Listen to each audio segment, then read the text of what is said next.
Hello friends, welcome to my channel Sheetal's kitchen Gujarati. આજે આપણે બનાવવાના છીએ ટેસ્ટમાં બેસ્ટ એવી ગલકા ખીચડી. તો મિત્રો, આ ગલકા ખીચડી છે તે ખાવામાં ખૂબ જ ટેસ્ટી લાગતી હોય છે અને જે આપણે સિમ્પલી વઘારેલી ખીચડી બનાવીએ છીએ તેના કરતાં પણ ખૂબ સારી લાગતી હોય છે. તો મિત્રો, રેસીપી વિડીયો એન્ડ સુધી જરૂરથી જોજો અને જો મારી ચેનલ પર નવા આવ્યા હો તો ચેનલને સબસ્ક્રાઇબ જરૂરથી કરજો. જો તમે આ વિડીયો ફેસબુક પરથી જોઈ રહ્યા હો તો મારા ફેસબુક પેજને ફોલો કરજો.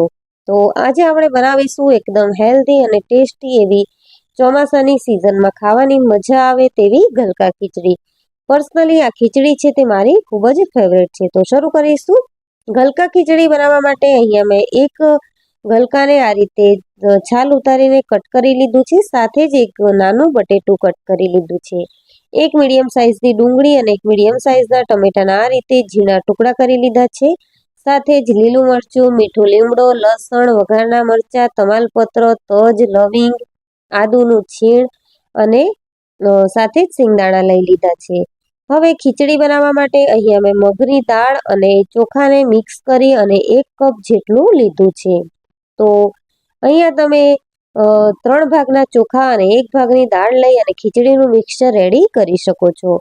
દાળ ચોખાને આપણે સારા પાણીથી ધોઈ લઈશું અને ત્યારબાદ આપણે ખીચડી બનાવવા માટે 1 કપ દાળ ચોખા છે તો 2 કપ પાણી ઉમેરીશું એટલે ખીચડી છે તે આપણી સરસ છુટ્ટી એવી બનીને રેડી થશે.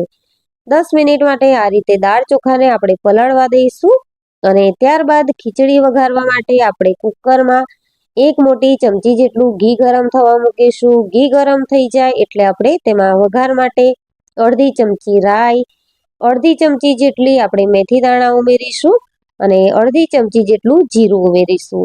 મેથી દાણાનો ટેસ્ટ છે તે આ વઘારેલી ખીચડીમાં ખૂબ સારો લાગતો હોય છે.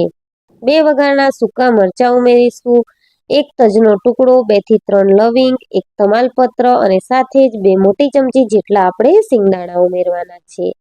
તો આ રીતે બધો જ વઘાર છે તે આપણે સરસ રીતે સતળાવા દેવાનો છે અને વઘાર જો તમારો સારી રીતે થશે તો ટેસ્ટ છે તે ખૂબ સારો આવશે. 7 થી 8 કળી ઝીણું સમારેલું લસણ ઉમેરી દઈશું અને 1 લીલા મરચાંના આ રીતે મેં થોડા એવા મોટા ટુકડા કરી લીધા છે. સાથે જ મીઠો લીમડો પણ મેં આ રીતે ઝીણો ઝીણો કટ કરી લીધો છે. બધી જ વસ્તુ આપણે વઘારમાં ઉમેરવાની છે જેથી કરીને તે સરસ રીતે સતળાઈ જાય. હવે આપણે ડુંગળી ઉમેરી દઈશું અને ડુંગળીને આપણે 1 મિનિટ જેવું આ રીતે ઘીમાં સાતળી લઈશું.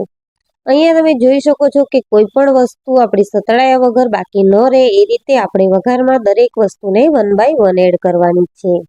1 ચમચી જેટલી આદુની પેસ્ટ ઉમેરી છે અને આદુની પેસ્ટને પણ મેં સારી રીતે સાતળી લીધી છે. તો આ રીતે આપણે વચ્ચે વચ્ચે ફેરવતા રહેવાનું છે જેથી કરીને વઘાર છે તે દાજી ન જાય. હવે આપણે ટમેટું ઉમેરી દઈશું અને ટમેટાને પણ આપણે 1 મિનિટ જેવું સાતળી લઈશું. મિત્રો, શાક હોય કે દાળ હોય કે આ રીતે કોઈ પણ તમે વઘારેલી ખીચડી બનાવતા હોય, દરેક માટે એક નિયમ છે કે જો તમારો વઘાર પરફેક્ટ થશે તો 70% ટેસ્ટ તો એમ જ આવી જશે. હવે મસાલામાં અડધી ચમચી હળદર પાવડર, 1 ચમચી કાશ્મીરી લાલ મરચું પાવડર ઉમેરીશું અને મસાલાને પણ આપણે વઘારમાં સારી રીતે સાતળી લેવાના છે. આ રીતે મસાલાને વઘારમાં સારી રીતે સાતળી લેવાથી મસાલાનો જે કાચો ટેસ્ટ હોય છે તે રસોઈમાં આવતો નથી અને ખૂબ સારી રીતે મસાલા સતળાઈ જાય છે. સ્વાદ પ્રમાણે મીઠું ઉમેરી દઈશું. અહીંયા મેં 1.5 ચમચી મીઠું ઉમેર્યું છે. ખીચડીમાં નોર્મલી મીઠું વધારે જતું હોય છે કારણ કે ચોખામાં શોષાઈ જતું હોય છે. હવે આપણે જે ગલકા અને બટેટા સમારીને રાખ્યા છે તે એડ કરી દઈશું. બટેટું એકદમ નાની સાઈઝનું મેં લીધું હતું અહીંયા અને આપણે ગલકા ખીચડી બનાવી રહ્યા છીએ તો ગલકાનું પ્રમાણ આપણે વધારે રાખીશું. તો અહીંયા તમે જોઈ શકો છો કે આ રીતે સારી એવી ક્વોન્ટિટીમાં આપણું શાકભાજી થઈ ગયું છે. તો આ રીતની ખીચડી ખાવાની મિત્રો ખૂબ જ મજા આવે છે. હવે આપણે દાળ ચોખા પાણી સહિત જ ઉમેરી દઈશું કારણ કે આપણે ખીચડી બનાવવા માટે જેટલું પાણી જોઈએ એટલું પાણી આપણે દાળ ચોખામાં પહેલાથી જ ઉમેરી દીધું હતું. જો તમારે ઢીલી ખીચડી કરવી હોય તો તમે 1.5 ગણું પાણી ઉમેરી શકો છો અને છૂટી ખીચડી બનાવવી હોય તો તમારે જેટલું આપણે ચોખા અને દાળનું પ્રમાણ લઈએ છીએ તેનાથી ડબલ જ પાણી ઉમેરવાનું છે. અને ઢીલી ખીચડી બનાવવા માટે તમારે 2 કપના ઉપર અડધો કપ મતલબ અઢી ગણું પાણી ઉમેરી શકો છો. 1 ચમચી જેટલો ધાણા જીરું પાવડર ઉમેરી થોડા લીલા ધાણા ઉમેરી દઈશું અને બધી જ વસ્તુને સારી રીતે મિક્સ કરી કુકરનું ઢાંકણ આપણે બંધ કરી દઈશું. કુકરનું ઢાંકણ બંધ કરી અને 3 વિસલ મીડિયમ ગેસની ફ્લેમ ઉપર થવા દઈશું. કુકર ઠંડુ થાય એટલે આપણે આ રીતે ચેક કરીશું. તો અહીંયા તમે જોઈ શકો છો કે ખૂબ સરસ એવો કલર આવ્યો છે. આપણે જે વઘારના મરચાં છે તે લઈ લઈશું અને ત્યારબાદ ખીચડીને આપણે સર્વિંગ પ્લેટમાં કાઢી લઈશું.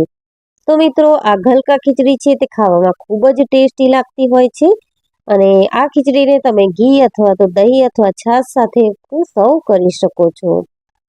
તો મિત્રો, આ ગલકા ખીચડીની રેસીપી તમને કેવી લાગી તે મને કમેન્ટ સેક્શનમાં જરૂરથી જણાવજો. અને જો રેસીપી વિડીયો ગમ્યો હોય તો વિડીયોને લાઈક કરજો, તમારા ફ્રેન્ડ્સ અને ફેમિલીમાં શેર કરજો અને યુટ્યુબ પર જોઈ રહ્યા હો તો ચેનલને સબસ્ક્રાઈબ કરજો અને ફેસબુક પર જોઈ રહ્યા હોય તો તમે શીતલ્સ કિચન ગુજરાતી પેજને ફોલો કરજો. Thank you for watching. Thank